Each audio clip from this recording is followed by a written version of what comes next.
ಗ್ಯಾರಂಟಿಯಿಂದಾಗಿ ನಮ್ಮ ಖಜಾನೆ ಬರಿದಾಗಿದೆ ಅಂತ ಕಾಂಗ್ರೆಸ್ನ ನಾಯಕರು ಹಲವು ಸಂದರ್ಭದಲ್ಲಿ ಮಾತನಾಡಿದ್ದಾರೆ. ಈಗ ನೋಡಿದರೆ ಸಂಬಳ ಕೊಡೋದಕ್ಕೂ ಕೂಡ ದುಡ್ಡಿಲ್ಲದಂಥ ಸ್ಥಿತಿಗೆ ರಾಜ್ಯ ಬಂದು ತಲುಪಿದೆ. ವಿವಿಗಳಲ್ಲಿ ಈ ಸ್ಥಿತಿ ಇದೆ. ವಿವಿ ಸಿಬ್ಬಂದಿಗಳಿಗೆ ಸಂಬಳ ಕೊಡೋದಕ್ಕೂ ಕೂಡ ಹಣ ಇಲ್ಲ ಅನ್ನೋ ಸ್ಥಿತಿ. ಹಂಪಿ ವಿವಿಗೆ ಸಂಬಂಧಿಸಿ ನಾನು ಕೊಡ್ತಾ ಇರುವಂಥ ಇನ್ಫಾರ್ಮೇಶನ್ ಇದೆ.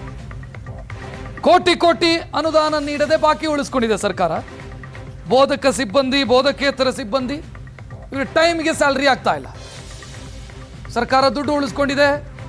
ಕೊರೋನಾ ಬಳಿಕ ಅನುದಾನದ ಪ್ರಮಾಣ ಕಡಿಮೆ ಆಗ್ತಾ ಬಂದಿದೆ. ಹೊರಗುತ್ತಿಗೆ ಸಿಬ್ಬಂದಿಗೆ ಸ್ಯಾಲ್ರಿ ಕರೆಕ್ಟ್ ಟೈಮಿಗೆ ಬರ್ತಾ ಇಲ್ಲ. ಬೋಧಕ ಸಿಬ್ಬಂದಿ, ಬೋಧಕೇತರ ಸಿಬ್ಬಂದಿ ಇವರು ಕೂಡ ಸ್ಯಾಲ್ರಿ ಕರೆಕ್ಟಾಗಿ ಬರ್ತಾ ಇಲ್ಲ ಅಂತ ಅಳಲು ತೋಡ್ಕೊಳ್ತಾ ಇದ್ದಾರೆ. ಹಂಪಿ ವಿವಿಯ ಪರಿಸ್ಥಿತಿ ಇದು. ಇದು ಸ್ಥಾಪನೆಯಾಗಿ ಇವತ್ತಿಗೆ 35 ವರ್ಷಗಳು ಕಳೆದಿವೆ. 35 ವರ್ಷಗಳಿಂದಲೂ ಸತತವಾಗಿ ಸರ್ಕಾರದ ಅನುದಾನದಿಂದಲೇ ಈ ವಿಶ್ವವಿದ್ಯಾನಿಲಯ ಕೆಲಸ ಮಾಡ್ಕೊಂಡು ಬರ್ತಾ ಇದೆ. ವಾರ್ಷಿಕವಾಗಿ ಈ ವಿಶ್ವವಿದ್ಯಾನಿಲಯಕ್ಕೆ 10 ರಿಂದ 15 ಕೋಟಿ ರೂಪಾಯಿಗಳ ವೆಚ್ಚ ಆಗುತ್ತೆ.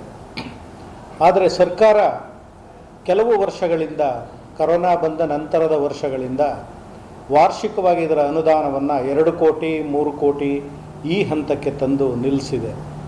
ಇದರಿಂದ ಬಹಳ ಸಮಸ್ಯೆ ಆಗ್ತಾ ಇದೆ.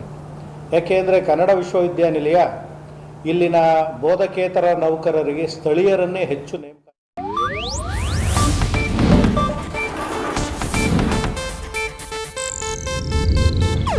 ಇದು ಏಷ್ಯಾನೆಟ್ ನ್ಯೂಸ್ ನೆಟ್ವರ್ಕ್ ಪ್ರಸ್ತುತಿ.